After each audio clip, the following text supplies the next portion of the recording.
thank you all for coming. The last time you saw Ben, he was telling us about Siberian elm. Yeah, I was going to say, which was I didn't his- scare too many people away with my talk of Siberian elm at a Native Plant Society meeting, so I'm glad to see you back.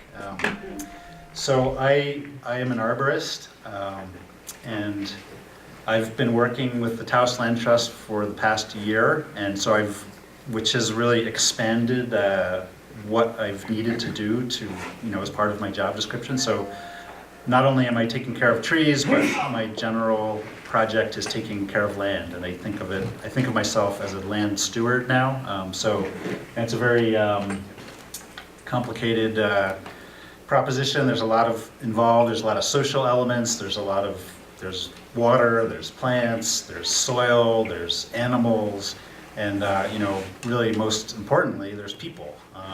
And it makes a lot of what we're trying to do very interesting, and at times very complicated, and at other times very rewarding. So I just want to kind of give an overview of what's happening. So I don't know, most of you are probably aware of what we're doing here at Rio Fernando Park.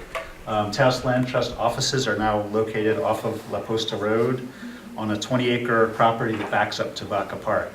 Are most of you aware of what's been happening there? I mean, it's been a lot of changes in the last year, but I mean, it's a really great place to come to work every day. That's all I can say about it. Right, Kenio?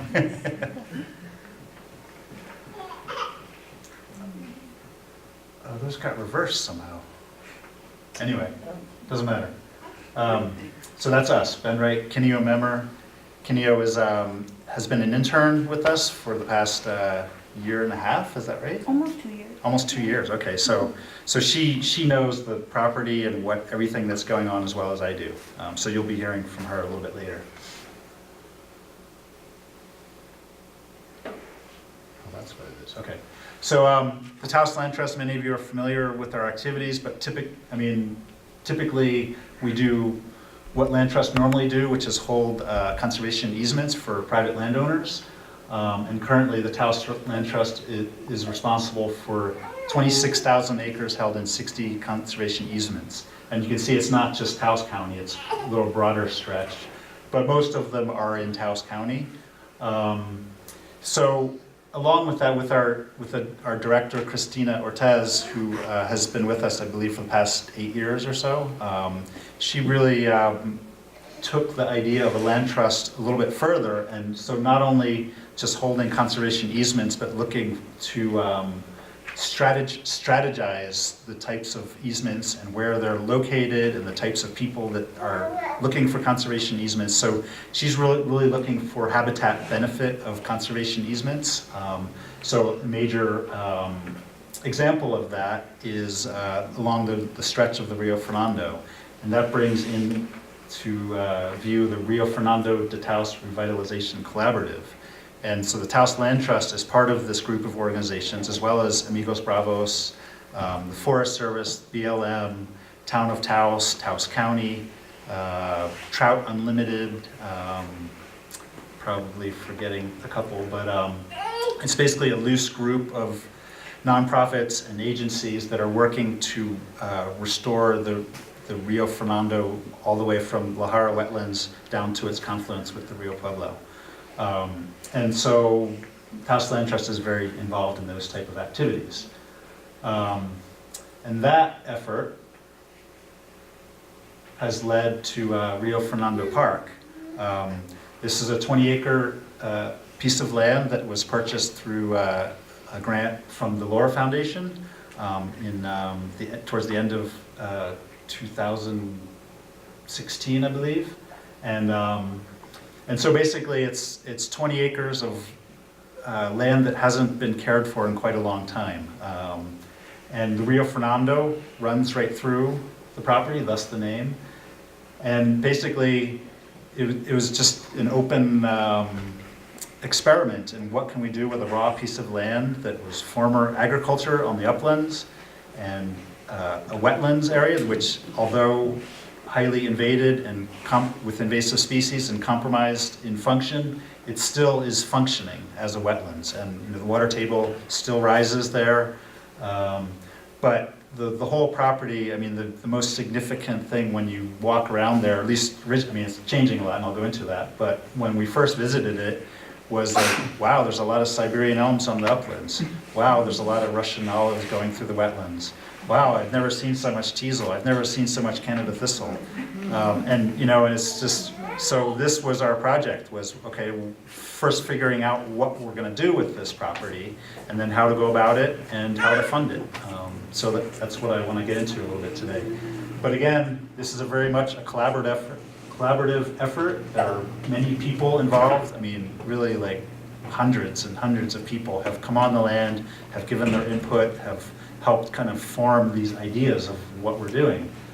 And we really wanted that. We really wanted that process to be a community process, so we asked questions. What do you want to see in a public park for Taos? And, you know, and we got a lot of answers. And, you know, you note here that somebody put native plant nursery up there. I mean, maybe that was one of you, I don't know, but but it was basically just a free-for-all questioning. What do you want to see in a park? And what we found was that, I mean, Taos is already represented in athletic parks, in parks for picnics, parks for recreation, jungle gyms, parks for events, but there wasn't really much of a nature park. And so we really focused in on that. And, you know, I mean, the other thing about it, and I'll get into it, is that the site itself gave us that direction.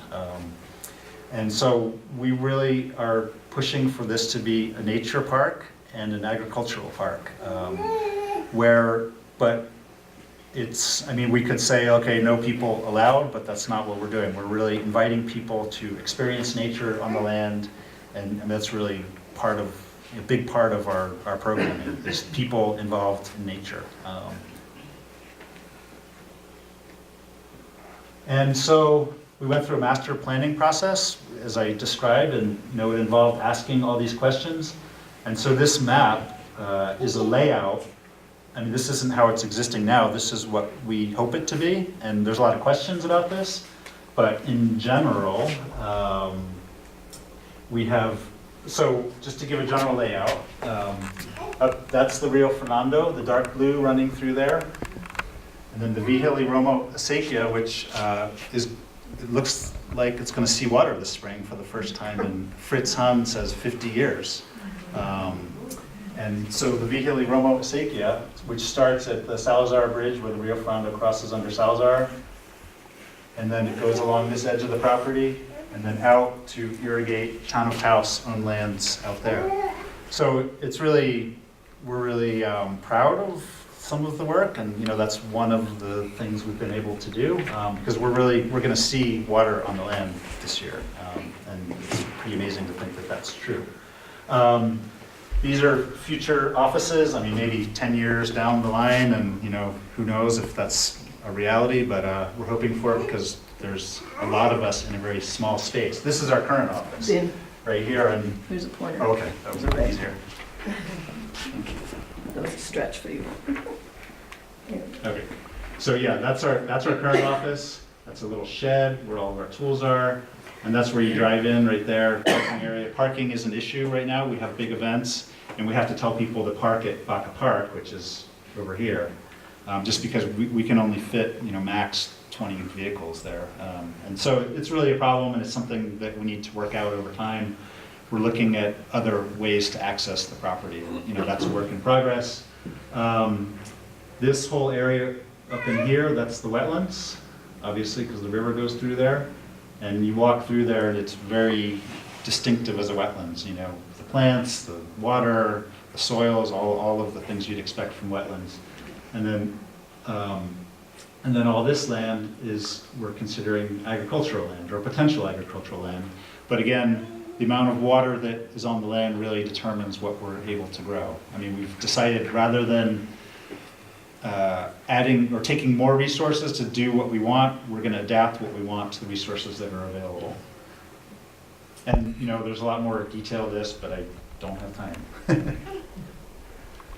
time. So we made all these plans, and then even before the master planning process, and Kenya was very much a part of this project, we did a very rough scale map of the vegetation types growing on the property. And so all the dots are trees, and those are the different species of trees. And you know, as you'd expect, Russian olive is dominating in the riparian zone, and Siberian elm is dominating in the upland zone. And I mean, I just put up, you probably can't read it, but I just put this up here just to show that each of the vegetation types, we kind of gave a loose list of the species that were there, and it was very fast and furious. I mean, it took us a while to map it all, but as far as like seeing what species were there, I mean, I believe that Kaneo and I and a couple other interns did it in 2 days, you know, so it was just kind of quickly going through. We didn't do extensive vegetation sampling or plots or anything like that. We just said, okay, what's in this zone, and wrote it down. But, you know, as crude as it was, this gave us a lot of information on what was growing there. One thing we noticed was that there's a transition zone between the upland, so that light green there is a transition zone between the upland and the riparian zone.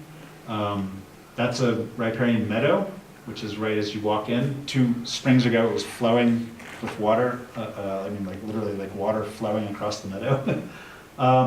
Another interesting thing is that in this area, this is kind of one of my favorite parts of the property, it's a Siberian elm forest, but growing up in between the Siberian elms, there's cottonwoods regenerating naturally. And so that really tells me that the water table is high, and you know, cottonwoods like it. It kind of guides a decision where I believe we can start removing Siberian elms, and there's something there to take their place.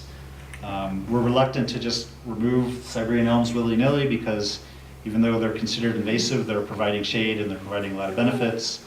But in that case, we will start removing them because there's something else that wants to be there.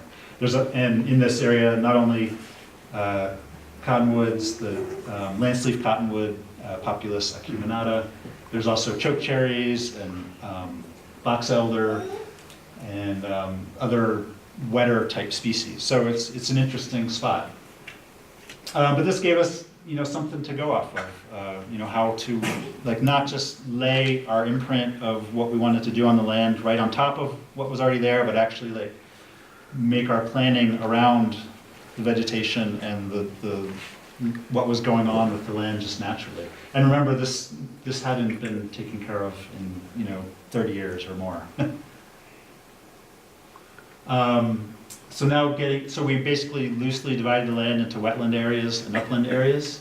And then over time, we did more detailed analysis of what was in the wetlands. I mean, still not really surveys, but we took more time to actually identify everything that we could find, and you know, with the help of experts and different people that came on the land. This also was a work in progress, but I mean, these are most of the species that are growing in the wetlands. So as we move through our restoration processes, I mean, obviously we're removing teasel, perennial pepperweed, and Russian olive. But our activities are hopefully supporting the native species on this list, or the native species or species that aren't presenting problems for us. I mean, we're not really stuck on only native species, but we definitely want to work with the ecology of the situation. And so, restoring the wetlands. It's a lot harder than it sounds, as many of you probably know from your own work.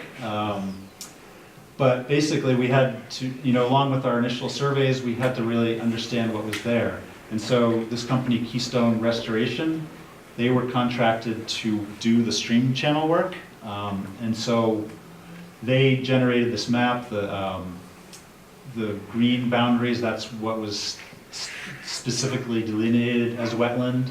And then you see like, okay, the dark blue is the original channel of the river, and the light blue is where they moved it to.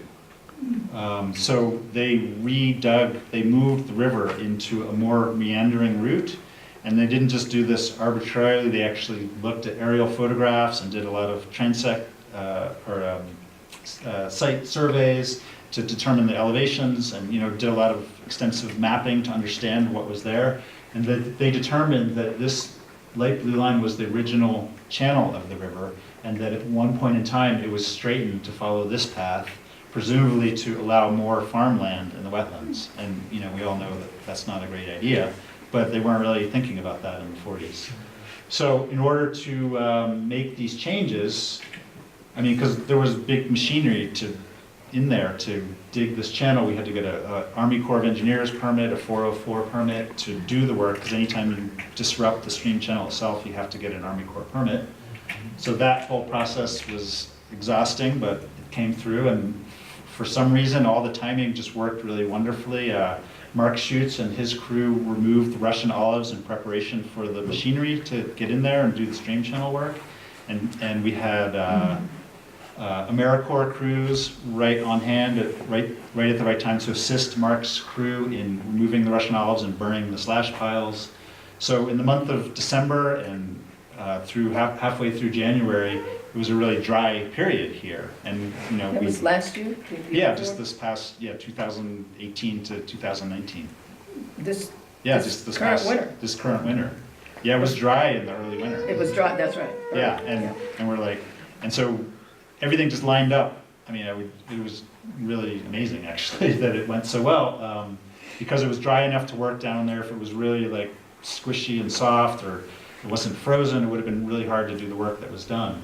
So, it all went pretty well, but it's still really through the process. There's a lot of, I didn't mention this, but there's 180 bird species that have been found between this property and Baca Park. It's a eBird hotspot, and it parallels Rio Verde for the number of species of birds. So as we're removing Russian olives, the birders they're saying, well, what are you doing? You're removing bird habitat. And we're removing invasive species, trying to improve habitat, trying to improve wetlands function, and here we are, doing the wrong thing in for some species. So we can't win it all, and we didn't remove all of the Russian olives. We left many of them to provide the bird habitat, but it does look quite a bit different, and I'll get to some photographs of it.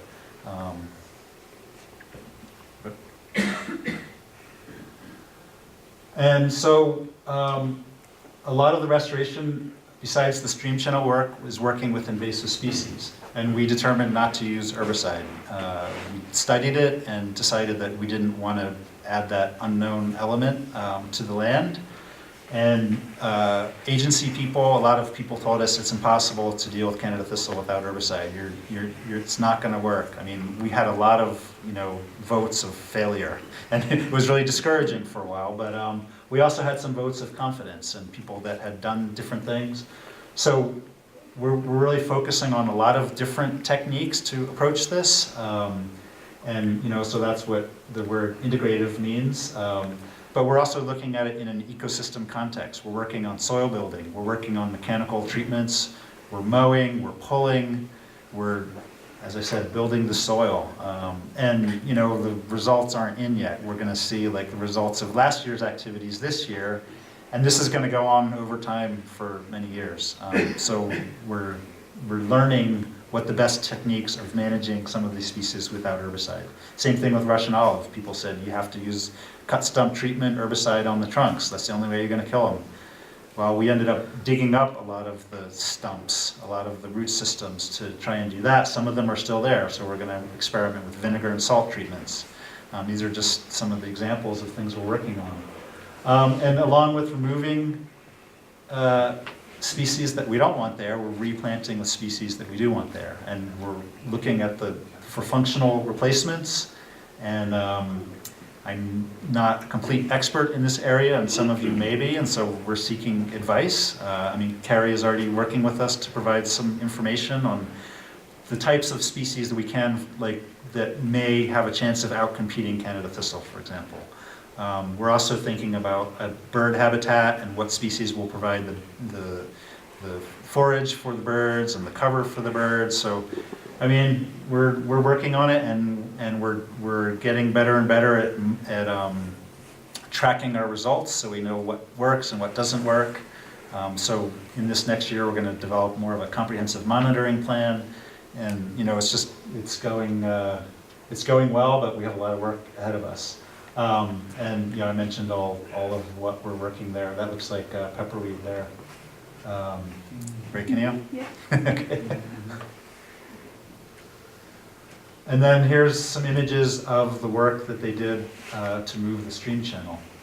And again, some of you may be familiar with the work with Bill Zedike. He does, he's kind of the guru of stream restoration. I've heard people refer to him that way, but he's really into induced meandering, he calls it, and natural channel design. So he's like basically trying to recreate what nature does with water as it moves through land. And so he came out to the site and kind of consulted, and he's the one that guided Keystone Restoration on the approach to all this. But then Keystone Restoration did the actual work with the machines. There's I think the next slide. Whoops. Yeah. Well, just gonna go back, because right here, those are berms in the original stream channel, and then the maroon sections are ponds. So the stream that we started with was turned into a series of hills to stop it, and then ponding, and then there's also a pond over here. And so the point of this is, so the water is still in the ponds, the stream channel is basically erased. And now, well, this part is still there. So it comes under the bridge and then flows along here, and it leaves this series of ponds in these areas. And part of the ponding is to allow a buffer for the strong water flow, the spring, a place for the water to go, to sit, to spread into the wetland soils. And so it's some protection for the structures that are put in there. The stream channel itself was armed. Is that going to be a problem, or? So it did that last time at least. So the stream channel itself is armored with rock work and cobble and beds in some places to allow some resistance to the scouring that happens with heavy water events. But still, we've all seen what can happen with these rivers when you get a lot of snow melt and then sometimes a wet spring on top of that. So, the attempt is to be extra careful with that. And, we'll have to see how this spring goes, because this will be the test. The water isn't there yet. So as I said, we removed a lot of Russian olives. And this is kind of a before and after. So that it's very dense and very little light reaching the ground. And then that's opened up. Same thing here. Just dense growth of Russian olive, and then opened up, showing the stream channel there. And so a lot more light is getting in there, which is good on one hand, because it's going to allow light for the species that we're replanting, which is a lot of willow so far, by the way, and some Juncus balticus, Baltic rush. That's in a lot of they planted a lot of the berms with that to hold the soil together. But the other problem with all the light is Canada thistle is going to just take off. Teasel's going to take off. So, it's going to be ongoing. And then this, that's the AmeriCorps crew that helped Mark Schutz with the work he did in removing the Russian olives. And they're from all over the country, so it was, yes? I'm sorry, what would, you replaced them partly with Baltic rush, and what was the other species? Well, Juncus balticus is the Baltic rush, Okay. and a lot of willows. This is just what we've planted so far. And, in places where there was grass, sod plugs were put on some of the structures. So, it was basically what was close and easy to access. John Hall donated some of his Baltic rush to us to plant there. John Is it Rebecca really Hall. Baltic, not native, They call it Baltic rush. for another reason? I don't know that Okay. it could be not native. Do you know, Carrie? Does anyone know? I've heard a few people say this is what you want to plant here, because it does well and it holds the soil structure together. So it might be a case of planting something in the interim that, transitions, I mean, just to Yeah. get things going in the right direction, but, yeah. Yeah, the concept you're really talking about, instead of just restoring to something that was in the past, is rehabilitation Right. leading to some progress. And that's a debate I've read about out there. Yeah, and that's coming up more and more because, I mean, it was assumed Which is for many good. years that we understood what ecological restoration was. Yeah. And is that, so if you're restoring to native species, I mean, what's native? Are you talking pre-European? Are you talking older than that? I mean, you have to kind of name what I've heard it called the historical range of variability. So you're trying to pick a point in time that you're trying to recreate. But with climate change, it throws a whole nother, just unknown in there. So, I mean, although you want to restore to what you perceive as healthy habitat, you have to kind of look at what that perception means, and you're still like engineering it towards some goal. And the plants have votes and vetoes. Right, exactly, yeah. And so, I mean, we may not be able to plant some of the species that we would think of as native to the region because as time goes on, they might be less and less adapted to what's happening here.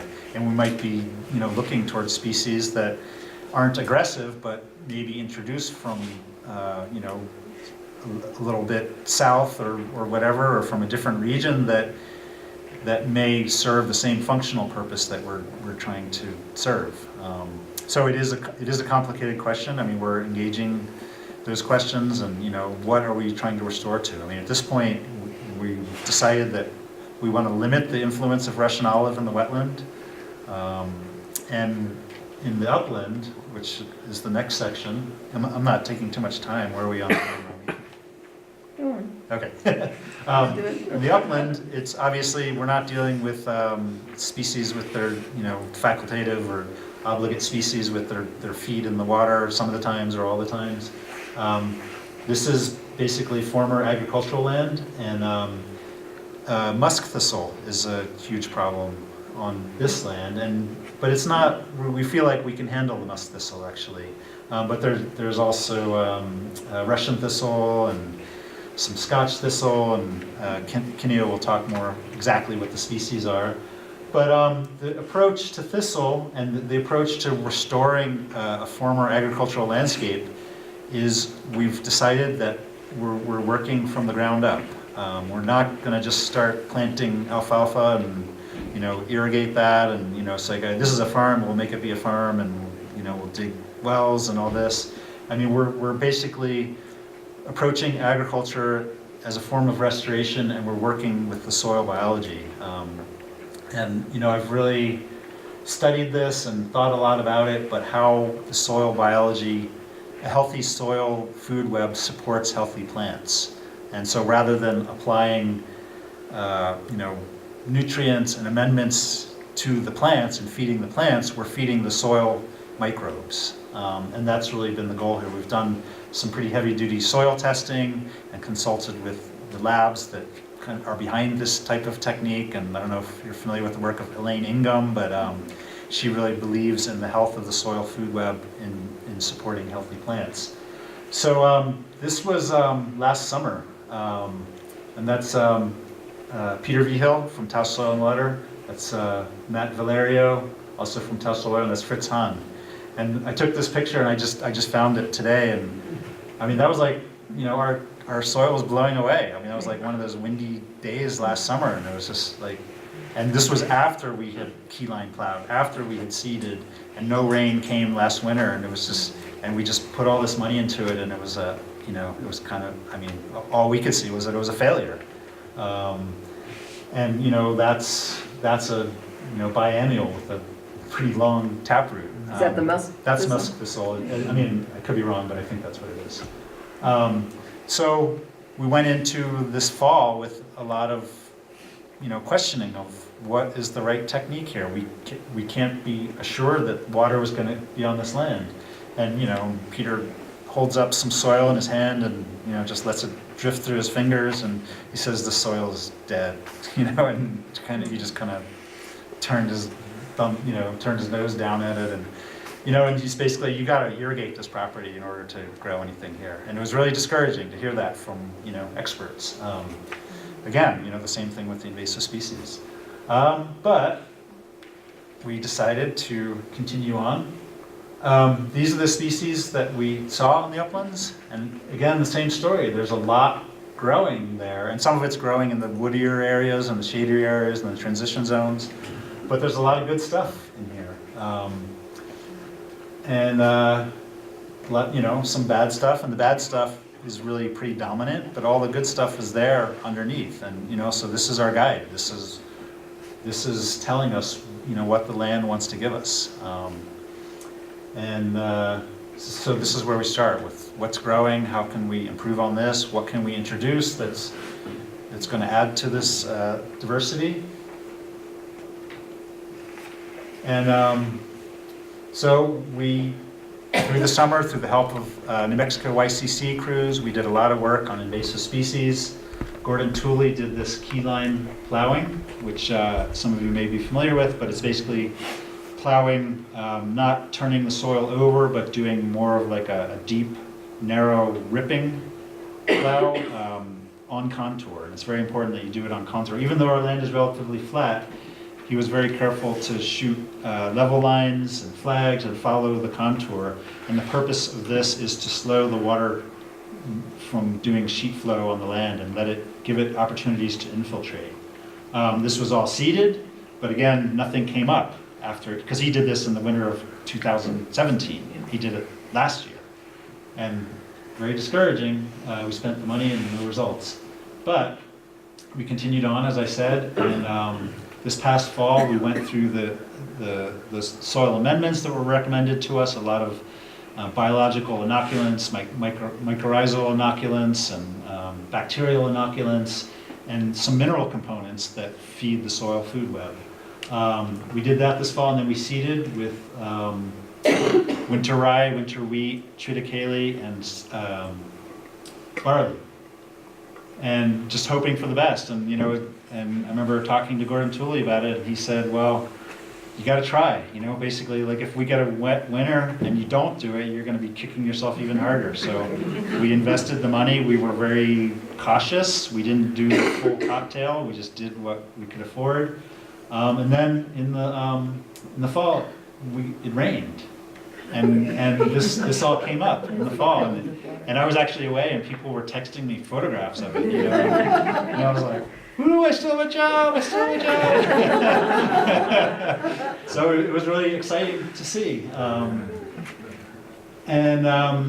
and this spring, the green is going to continue. When the soil's warm, we're going to see a lot more growth of the more warmer weather species, and we might even see some of the plants that were originally seeded with Gordon's cocktail. So this is our restoration. We're not worrying about crops yet, at least on the major portion of the land. We're just building the soil. And the other part, I started to describe it, is the work on the acequia. Last summer, the YCC crews, that was their major project, was cleaning the Vigili Romo acequia, preparing it for water this spring.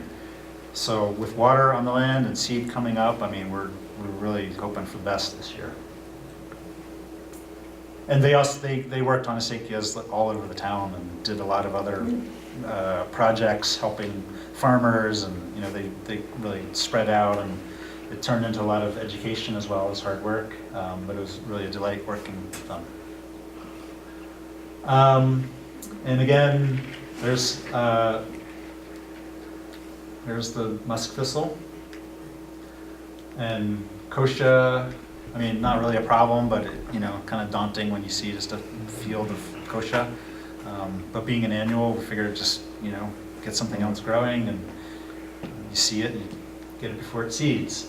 And then that area there, that's the that's one of the elm forests. There's a lot of, I think in this area is pretty close to the river, and it's interesting because there's alfalfa growing in the elm forest, and we're figuring it's left over from when they farmed alfalfa, and those deep taproots are into the water table, and that's why it's surviving.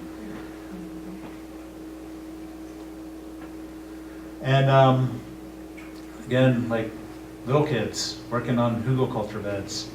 We're really interested in water conservation, as I described, and so we're looking at farming techniques, a lot of permaculture techniques that really make use of available water.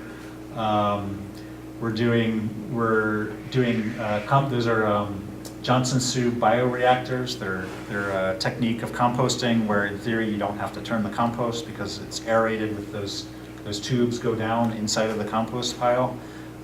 We'll find out the results of that. But our goal is to make very high quality compost that can then be turned into aerated compost tea a la Elaine Ingham, and then use that to spread the microbes out into the soil. But the key to, from what I understand, the key to aerated compost tea is to start with very high quality compost. So that means like looking at it through a microscope and seeing what's living in it. So again, we're working on it. Hugelkultur beds, they're basically like rotting woody material dug in a trench and layered with compost and soil and built into these mounds and then planted with legumes to start. But basically, it's the water soaks in there, it holds water for a long time, it makes very rich soil. And we planted those last fall and they're just like these beautiful mounds of green. There's some of our youth crews mixing the compost, and there's the green fields. We're going to do some small gardening beds, nothing too ambitious this year. Planting basic vegetable crops. Another big project this year is pollinator gardens, and Native Plant Society helped with some funding for those gardens, as well as the Fee2Bee grant program. Who is that? Bayer? Bear, Yeah, okay. Ironic. But we're planting pollinator gardens to attract pollinators, obviously. And again, seeking advice from you all on species we'd like to see there.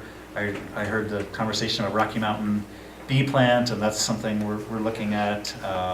We have lists already going, and we're just figuring out those lists and getting a head start. Carrie's helping us with some of that, and Gail as well, who just walked in. Pollinators, and so we're also thinking about pollinators on the fields. We're going to be doing some wildflower planting, and basically we just want to keep that going because we know how along with the soil biology and the soil food web, pollinators are very much part of the equation. And that's my story as far as what we're doing and where we're at. I'm going to turn it over to Kinyo, who's going to talk about some of her experiences. Good, one question, Ben. Yes. One of the early pictures in the wetlands, I thought I did see beaver. Are there beaver in there? Oh yeah, I didn't mention that. That was an I saw animal them. camera of them. Like the Yeah, first yeah. beaver. So beaver are already in there. Had they been? They had been. I mean, there was evidence of them. I mean, this is kind of a funny story, but while our work was happening in the upriver side of the land, moving Russian olives, doing all the stream channel work, all of a sudden we noticed beaver were like in the lower part of and I mean not just in there, but I mean like super active, like just we always kind of joke like, well, you think what you're doing is good. Look, we can see what we can do. And they started dropping big old cottonwoods and Russian olives. And, I mean, these trees are just strewn everywhere. And it's like, I mean, it's kind of a nightmare actually to kind of like sort through it. And because chopping down the Russian olive obviously doesn't kill it. It's going to be a bush now. It's going to be a Russian olive shrub. Yeah. And so we're going to have to like work with that. But our whole goal with beaver is to treat them as collaborators, and we understand that basically we're setting up a riparian area with an open invitation for them to be there. That being said, we're also protecting the trees that we don't want them to take out, so like the old cottonwoods we're wrapping with wire, with some distance of course. We're also have found success with latex paint with sand mixed in the paint and painting the trunks. Really? So but they move fast. Like, all of a sudden they're like knocking trees on the upland down, and we had to like, okay, paint the trees real quick. So I mean, yes, beaver are there and they're gonna be part of this equation. I'm glad you brought that up because I Okay, okay. overlooked mentioning it. Yes? What do you do with the elm trees after you cut them down? Well, we haven't really cut any elm trees down yet. We've cut, a few skinny ones in between the other trees just to leave light for the other ones. The Russian olives, the larger portions of them are going to be milled into timber for projects. The smaller portions, some of them are being burned for firewood. The slash, as we went through the process, was burned on site. And as I said, a lot of the stumps were dug up out of the ground. So What do you mean by milled? milled, like, with a sawmill to make lumber. Okay. And so the goal is that the milled timber will be turned into, picnic tables, something useful on the property. So we want to make use of the trees after they're gone. Yeah, 'cause elm is one of the most desired woods for furniture. Yes, and like I said, we haven't started taking out elms because we haven't needed to, and they're still providing what we want from them. But like I said, in that one area where the cottonwoods are coming up, we'll probably start removing some of those elms, and we'll make the best use that we can out of them. And with the elms and the Russian sage and everything, are they? Russian olive, yeah. Elms, what is the reason why they are not wanted? Well, it's a complicated question, and we could debate all evening on that, and I have debated with many people on that because I've studied Siberian elm. I mean, that's kind of my area of understanding. But in the case of the riparian area and the Russian olive forms such a dense canopy that other species that were underneath were highly suppressed, and basically it formed a monoculture of Russian olive. And so, I mean, it's a difficult decision, like I said, because they do provide habitat, but we make a decision to remove not all of them, but many of them. So And thinning out. we thinned them out, yeah, and we're replanting with other species. So we want more biodiversity. So that's probably the primary reason we chose to remove Russian olive. Thank you. You're welcome. And here's Kineo. So this down button is the forward. Okay, so I am a senior at Taos High School, and I've been working with the Taos Land Trust for nearly 2 years now. I started in the summer of 2017 doing the tree survey internship. So it was the maps that Ben showed earlier with the different land types with all the species that we kind of roughly put in there, and then all of the trees on the property. I think there were around 900 trees that we mapped on the property that summer. So after that internship in October 2017, the Land Trust contacted me again and asked if I wanted to be a high school intern during the school year. So I agreed to that. So I've been working in my current position since October 2017. And a big part of my job for the Land Trust is monitoring the property. So in May of 2018, I created this, how does this work?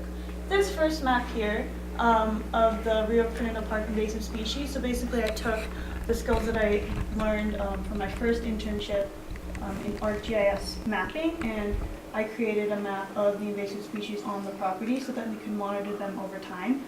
So this map I did myself, I did the mapping and the editing myself, and then this one I taught the YCC crews in the summer of 2018 how to do the mapping.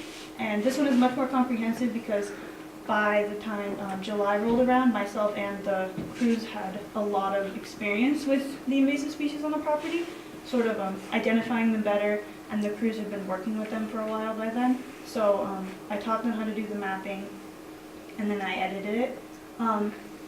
Also, we do photo point documentation, so this October will be the 4th consecutive year that we have done photo point documentation for the property. So we'll be able to see changes over time, and hopefully that will allow people in the future to see the development that we've done on the property. And then we talked about the animal cameras a little bit with the beaver. So last February we bought some game cameras, I think we got 4 of them to set up on the property because we knew that there were beaver there, we knew that there were coyotes, and we wanted to get photos of them. So I've gotten ducks, rodents, beaver, coyote, and a lot of birds on the animal cameras. I'm hoping to get more beaver this spring. I guess March and February are the best times to get them on camera, so crossing my fingers that I can get them. They're kind of evasive to the camera. I think they secretly know that I'm trying to capture them on camera, and they're avoiding it. But we just kind of want to be able to show the public like that the animals are there, and hopefully we'll get like with the ducks, for example. We had one family of ducks a year ago, and now there are like 14 or 15 ducks on the property, and I get photos of them every week. So it's really interesting to see that. I'm also trying to develop a land log for the property, just sort of a notebook to track like the hugelkultur beds, like their development, cover crop growth, blooming times, like different wildlife that we see on the property. So hopefully I can develop that as something that the land trust staff does regularly, so that when I leave, they can continue monitoring the property. So that was a big part of my internship, the first year of my internship, and then so in the summer of 2018, my internship sort of developed with the youth conservation crews, and I worked full-time over the summer with the land trust. So we realized that the invasive species, well, we knew that they were a problem, but we didn't really know how to deal with them or what exactly was on our property. We had a general idea. So I dived into research of the invasive species, and I created a list of all of the species on the property, and then decided which ones were the most harmful to the property, which ones we needed to address first. So I think there are 13 invasive plants and 2 invasive trees of Russian olive and Siberian elm on the property.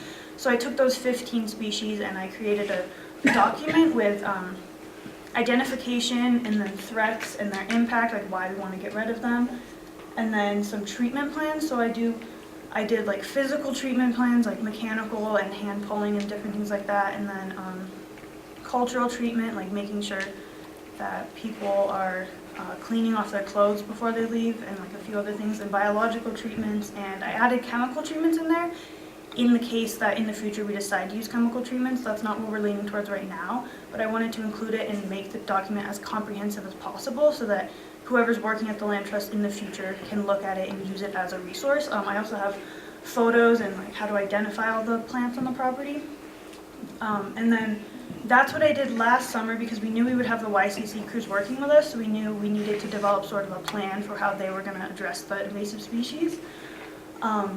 So I sort of put that together really fast in the beginning of the summer so they knew what they were going to do in general. And then this year my plan is to develop a timeline. I already sort of began the timeline, but since there are so many species and their interactions are really complicated, like we can't use certain treatments that would work well for one species because it would be harmful to use it on another species, or it would like promote the other species.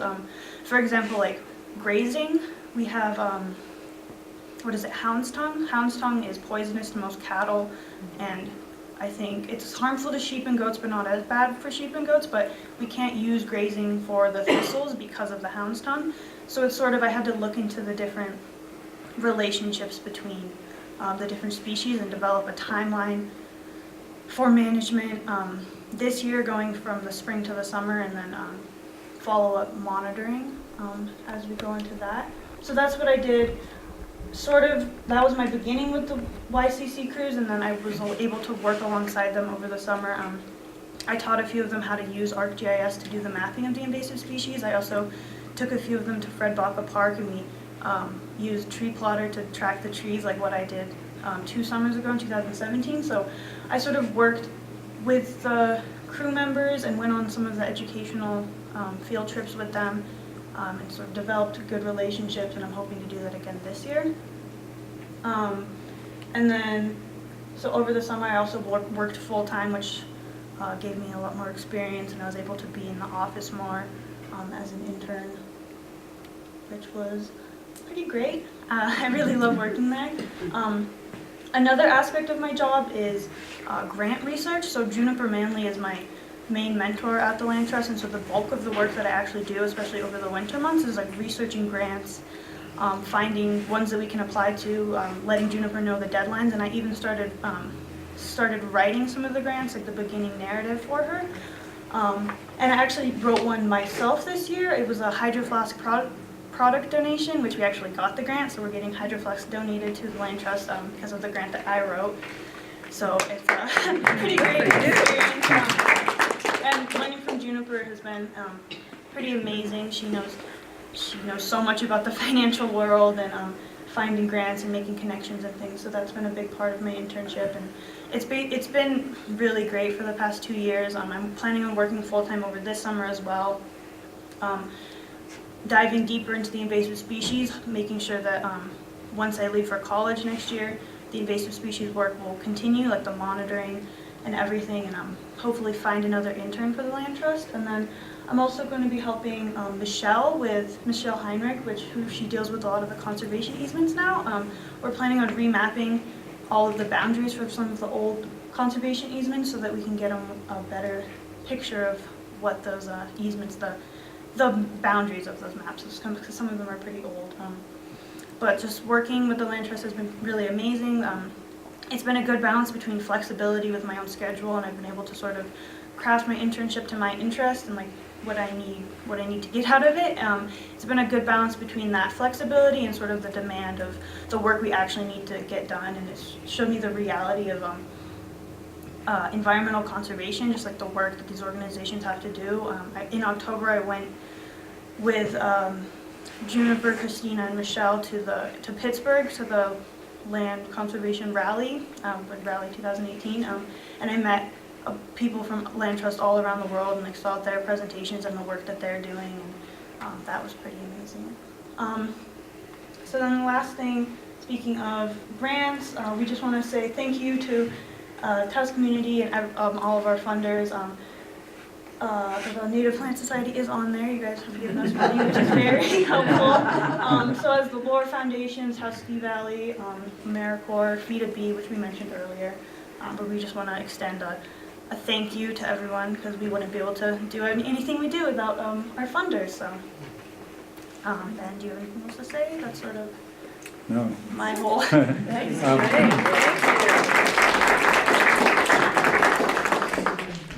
Yeah, so do you have any questions? I mean, for either me or for Kenio? Where will you be next fall? I'm not sure where I'm going to college yet. I got a good scholarship from University of New Mexico, so I'll probably go there. Okay. Something I noticed at Fred Baca Park when I walk my dog, that there's a lot of burdock. Yeah. And that's really something healthy to eat. Yep. And if you potted it and took it to the farmer's market, you could Yeah. probably have an income out of it. They sell it at Sid's. Yes, that's right. But People should just go out there and but harvest. you could sell it for less, and you could sell it the whole plant so that people could plant it in their own properties. Yep. Yeah, I mean, I've heard it's used as a. I mean, I've looked up recipes. We've actually like cooked it ourselves. Yeah, it's a very important. There was a couple from a company called Dryland Wilds who they came, and with the YCC crew they collected all the weeds, and they cooked a meal out of all the weeds. So thistle and burdock and mint. It was and, really delicious. yeah, and it was like a whole afternoon of collecting and preparing, and it was a really wonderful day. But Is it the burdock root you eat, or yeah, the root. Yeah. the root? Yeah. But they actually made like these kind of like rice Wraps, rolls out of the burdock leaves. So use the leaves to wrap the rice Yeah, and steam. I mean, so Wow. you didn't actually like eat the burdock, but it added a flavor to the rice. I think it was all steamed together, yeah. Yeah, right. Yeah. Oh, interesting. Yes, I'm not familiar with the organization Feed a Bee. Is that a New Mexico organization or a local? So Feed a Bee isn't the organization, it's just a project that we have. It's like a pollinator garden project, so it's basically like supporting pollinator plants and native vegetation to encourage not just bees, but like other pollinators like birds and butterflies and everything to come to your property. And I think that's sponsored by a few different organizations. Bayer is one of them, but we figure if we're going to take money for them, we should use it in a sustainable way. So Okay.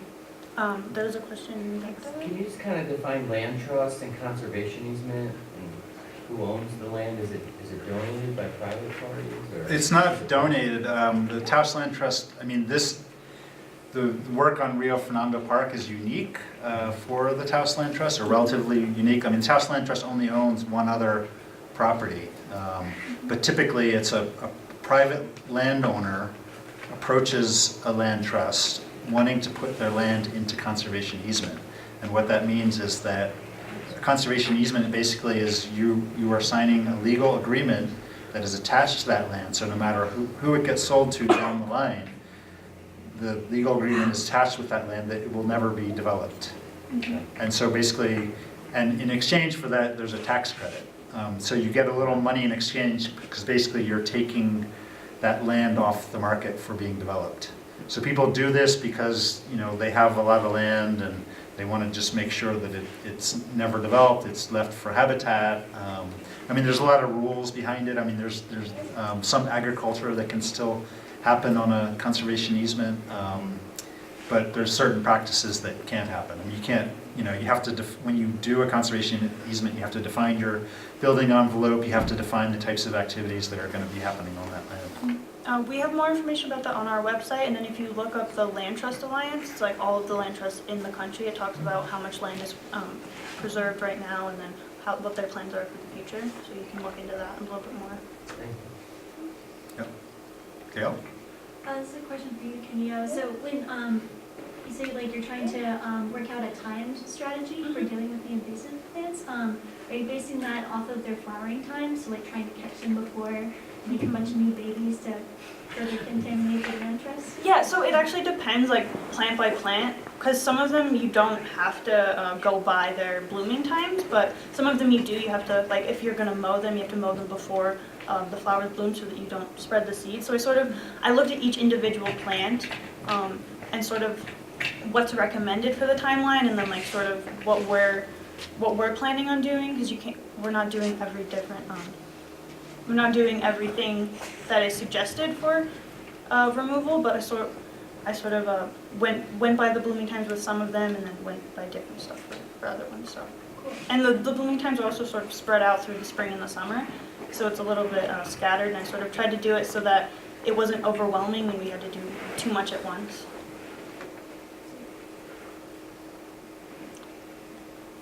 Any other questions? Well, I am. Oh, yeah, I just looking want to mention one more thing. If you want to kind of stay in touch with the activities, I mean, there's the Taos Land Trust.org probably is the website for the organization, but RioFernandoPark.org has some of these maps and some images and some descriptions of the master planning process. Some of these things need to be updated, but we have a lot of projects planned for this coming year, and a lot has changed over the last year, and we're expecting, you know, equal amounts of change in the next year. And, I mean, over time, the changes should be more gradual, but right now there's a lot of dramatic things happening. I look forward to an annual report. I think so much is going to happen. Oh, yeah. And now this year with the water, I'm sure Gordon's seeds are still there. Yeah, The yeah. birds didn't get them all, so things are just going to pop. Yeah. It's going to be amazing to see And this you're year. all welcome to visit, you know, during normal business hours. Just check in at the office with us, but we encourage visiting and walking around, and there's usually somebody available to talk a And you'll little be bit. having an Earth Week celebration. Yeah, There'll be a Earth- community day on April 28th. Yep, Yep, And you might be signing up for their newsletter. yeah. Yes, through the Yeah, website. that's right. It's very informative. yeah, You there's do a good job. yeah, there's a newsletter, producing that. we do a bi-weekly radio show, Jim O'Donnell interviews different people on the radio. So we're trying to, you know, get the word out that, I mean, the work that we're doing here is, you know, I mean, it's open for people to visit, but it's also like hopefully ideas for people to use in their own projects and restoration projects and that kind of thing. Well, good. Thank you both for coming and you. for all of you being here. It was a